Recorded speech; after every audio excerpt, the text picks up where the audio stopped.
Shalom, shalom, soyez précieusement bénis et richement favorisés dans le nom de notre Seigneur Jésus-Christ. Que les bontés de l'Éternel qui ne sont pas épuisées mais qui se renouvellent chaque matin soient votre partage en ce nouveau jour. Bien-aimés de Dieu, bienvenue à notre plateforme de partage de la parole de Dieu.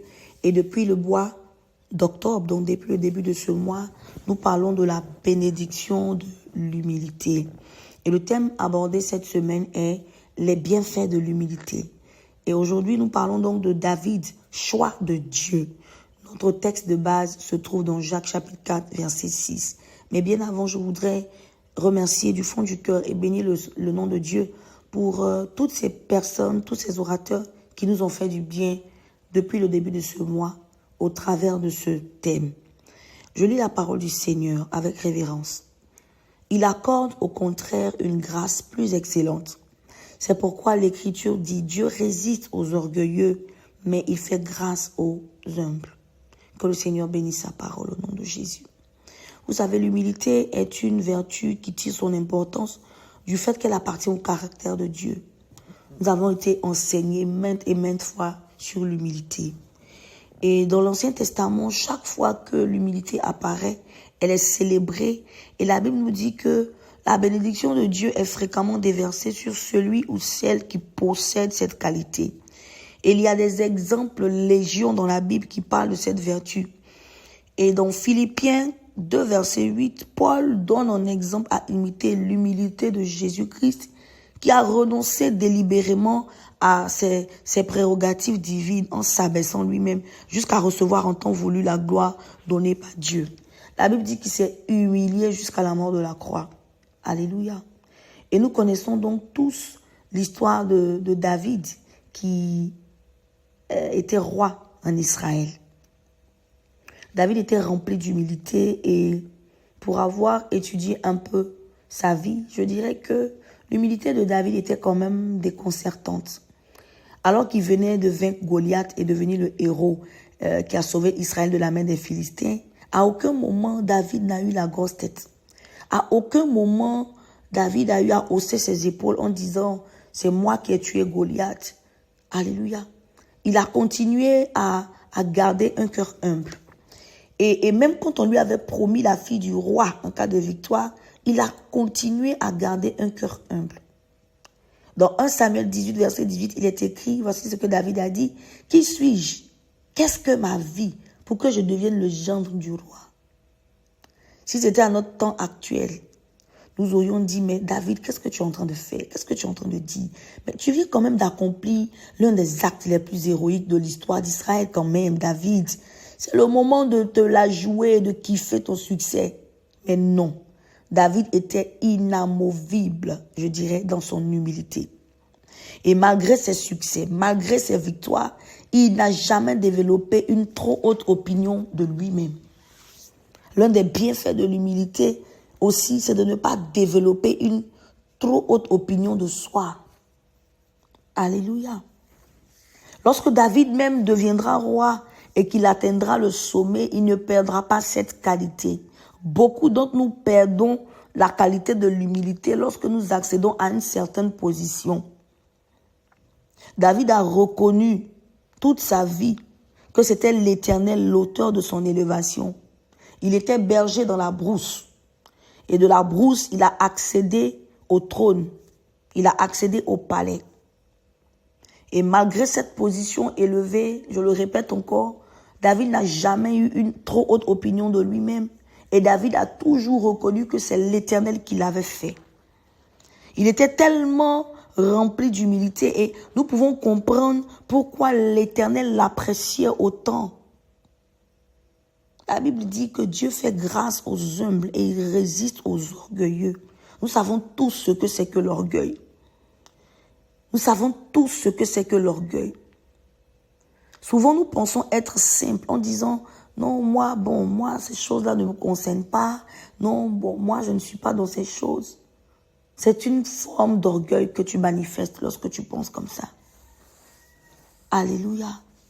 Une des choses que j'ai pu déceler encore chez le roi David, c'est que Il n'a jamais éprouvé de gêne à danser devant l'Éternel. La Bible dit qu'il se sentait libre dans la présence de Dieu. Et il n'a pas hésité à se lâcher et à se réjouir devant lui. Beaucoup sont complexés à l'idée de danser devant le Seigneur. Bien-aimé, je veux t'encourager et te dire que ce n'est pas charnel, ce n'est pas inconvénient de danser devant Dieu. Au contraire, cela honore le Seigneur, car nous lui disons ouvertement qu'il est la source de notre joie.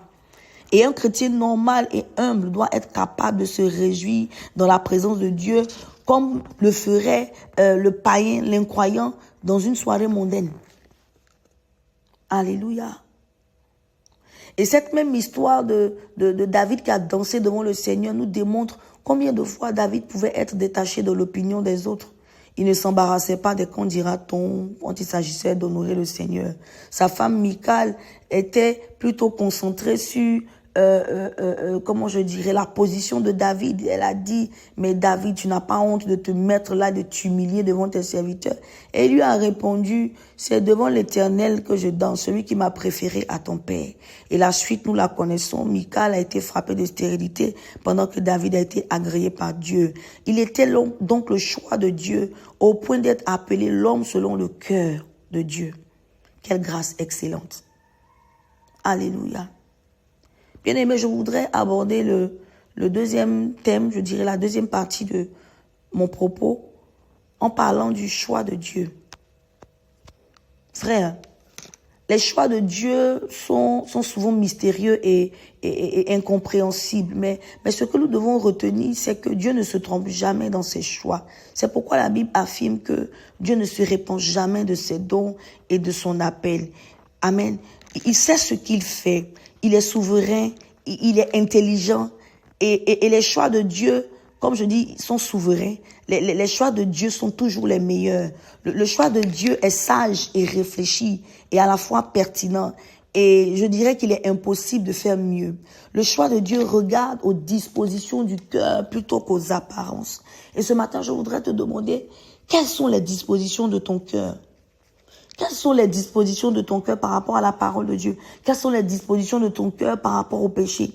Quelles sont les dispositions de ton cœur dans ta sphère de travail? Quelles sont les dispositions de ton cœur par rapport à ton église? Quelles sont les dispositions de ton cœur par rapport à ton appel? Alléluia.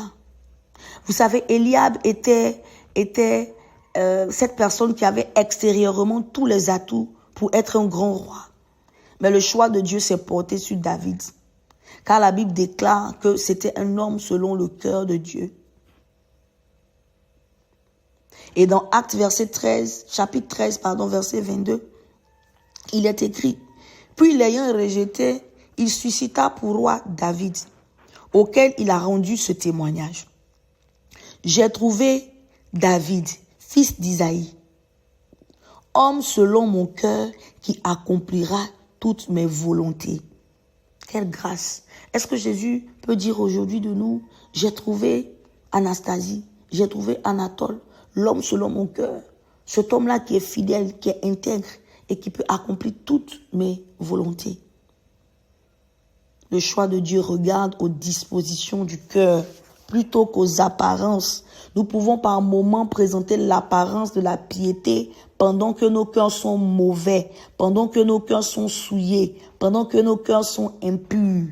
Le choix de Dieu regarde aux dispositions du cœur plutôt qu'aux apparences. Et Dieu ne s'était pas trompé lorsqu'il a choisi également Saul de Tarse pour en faire un instrument à sa gloire. Nous savons tout ce que Paul a accompli. Et je veux te dire également ce matin que le choix de Dieu concernant ta personne n'est pas une erreur. C'est vrai. Dieu nous a appelés, il nous a aimés avant que nous puissions l'aimer. Il n'a pas regardé à notre condition de pécheur pour nous appeler, pour nous choisir, pour nous aimer. Mais lorsque nous venons dans le camp de Dieu, lorsque nous commençons à être enfants de Dieu, lorsque nous appartenons au royaume de Dieu, il fallait que nous puissions changer de position. Quand nous sommes païens, mais quand nous étions païens, nos dispositions de cœur étaient impures. Mais lorsque tu deviens chrétien, au fur et à mesure, les dispositions de ton cœur doivent ressembler à ce que Dieu veut, à la volonté de Dieu. La Bible dit dans Jean 15, verset 16, ce n'est pas nous qui avons choisi Jésus, c'est lui qui nous a choisis. afin que nous portions du fruit. Et le fruit, l'un des fruits qui peut glorifier le nom de Dieu, le nom du Seigneur, c'est l'humilité. Et ce matin, je veux te demander quelque chose. Est-ce que tu es prêt à relever le défi de l'humilité dans ton ministère? Est-ce que tu es prêt à relever le défi de l'humilité dans ton travail? Est-ce que tu es prêt à relever le défi de l'humilité partout où tu te trouves? Que le Seigneur te bénisse et que sa grâce excellente te soit accordée au nom puissant de Jésus.